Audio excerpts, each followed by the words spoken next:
Hello, welcome back. Here I am. I've got them all tempered and everything that I said I was going to do, and I did. I got them tempered, all of them. These with the moans on them. Still, I hadn't cleaned them up yet. I'm fixing to do that here just a little bit. Some of them I have, and a couple I've got out of the etch already.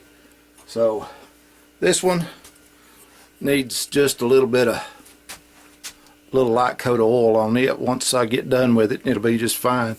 I don't know if it'll focus or not on the hamon, but anyway, it's not very prominent. There's just a good line right through there. I didn't, if I'd have wanted it more, I'd have left it in there a whole lot longer in the furnace and everything. So, but anyway, I'm going to take this one down and let me get it back.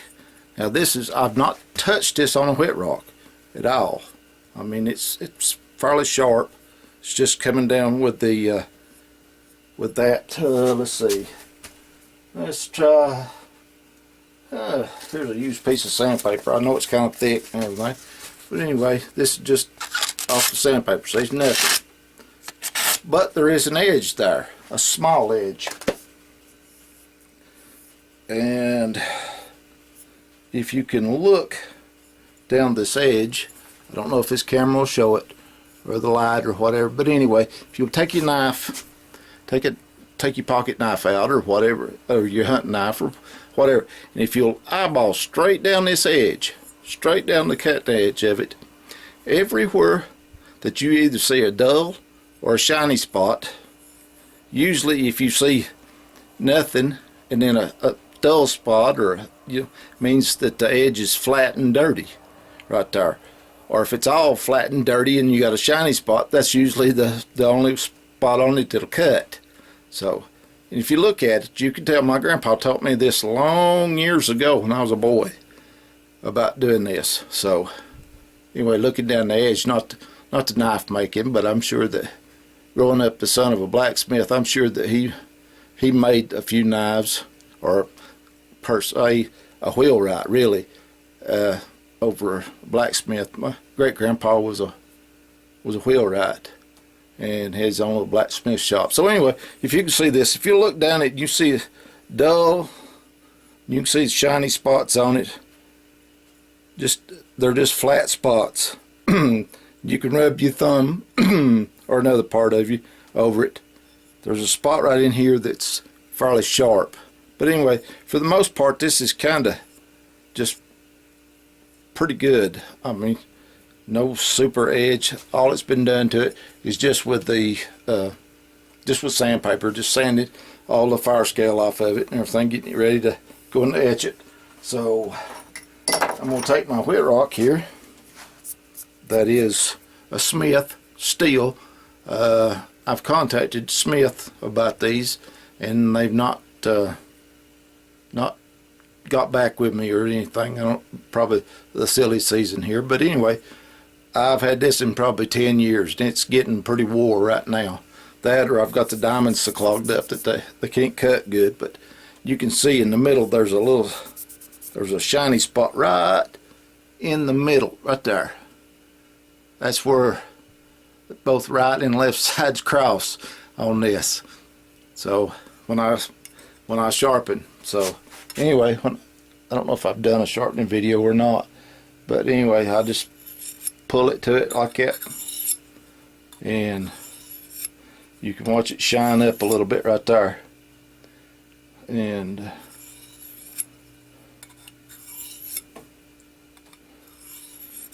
I'm doing this real time. I mean, I don't know how to edit good, so anyway.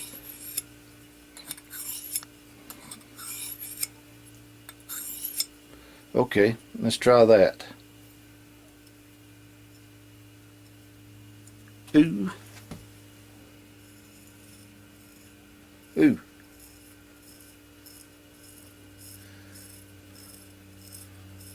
Okay.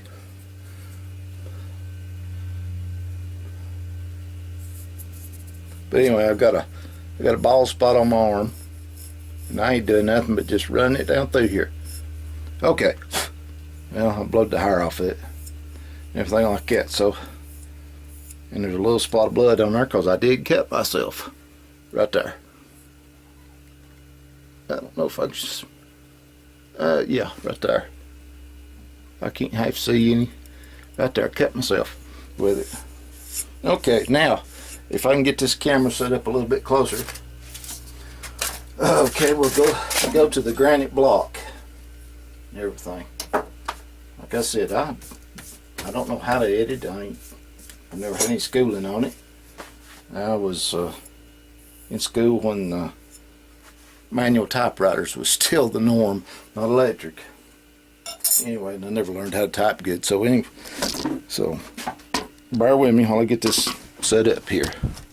It may take just a minute or two. Okay. Let's see.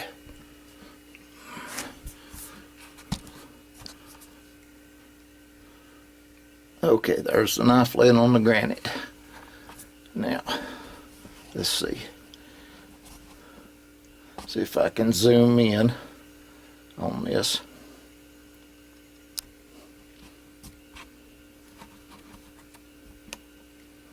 You have to bear with me. Don't know what I'm doing half the time with this thing. So, and zoom on in.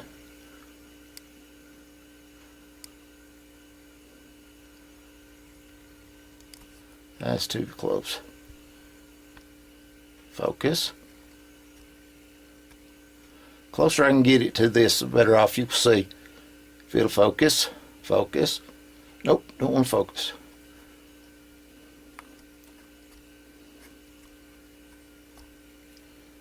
Okay. A little over halfway zoomed in right there from what it should be. Now what I was talking about the other day was when I do this, it's this brass rod right here. It's a 1/8 brass rod. Let me get it right. Well, okay. Okay. Right is left, left is right on this. Could do everything backwards. But anyway, the brass rod is 1/8 inch. So, right there. So what we want to do is we want to take the edge of this knife right here, and we want to roll it. I don't know if that'll. Anyway, that'll make a little. Let's see. Come on. Makes it, that edge raises up right there. You put it on it, and if it stays, then it's too soft. If it breaks, it's too hard. So this is just, I'll get it here in a minute. There we go. Come on. Anyway, it's rolling up through there, and that's still just as straight as it can be. There's no deformation. It's not deformed.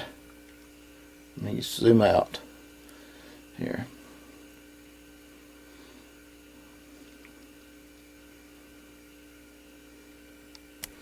Yeah, I've checked this one, or I've checked this other one here, but this is the only one that I've sharpened. The other ones, and I just sharpened it just like you see right there. It wouldn't cut anything. Now, same piece right there.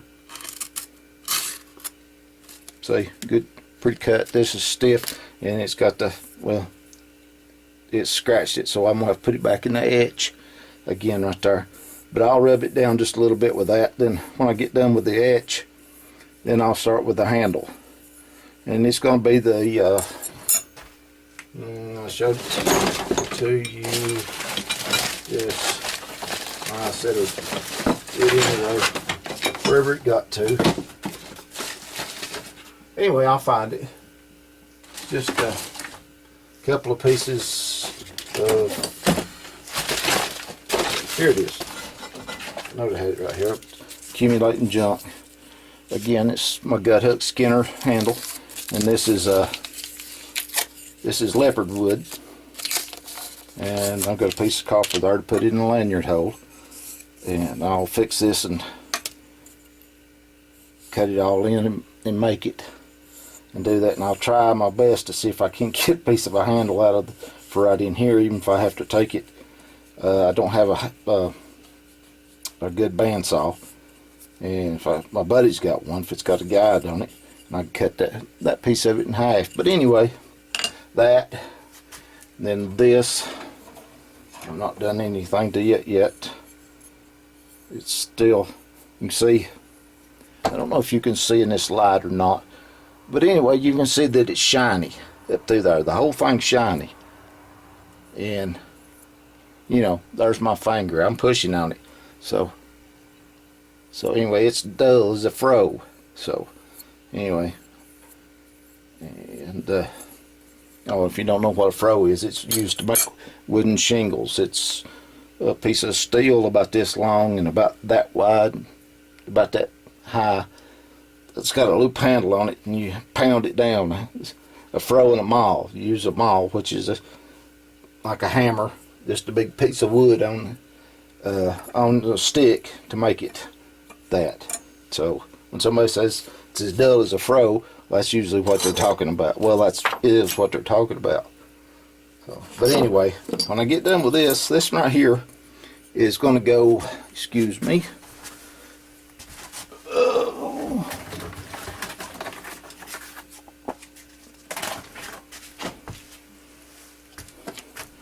onto this handle right here. And there's a piece of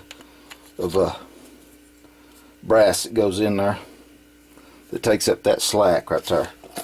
In fact, it's right there. So once I get it pretty close to where it needs to be, fit and finish and stuff, and I have to fit and finish this to where it'll fit to it. And if you do your hole, file a hole in here a little bit big, if you do, then you can take it and paint it down on this side a little bit that there. So anyway, and plus the fact that when you do that, it gives a little bit more for the glue to hold on to, since this is just going to be a glue fit with a pin that goes in there. I get it right there, put the pin in it, it'll tighten it up.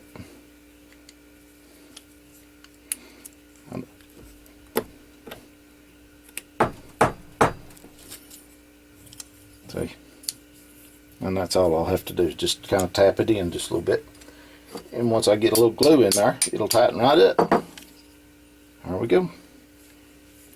That'll be it.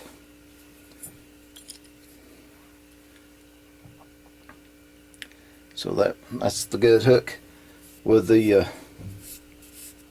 deer handle right there. So anyway, keep on watching. I'll keep posting more pictures as I go. You know, I've got to get these two finished here in the next day or so. So anyway, so I'm going to stop on the other knives that I've got. I might do one more, and when I do it, that'll be it for a while.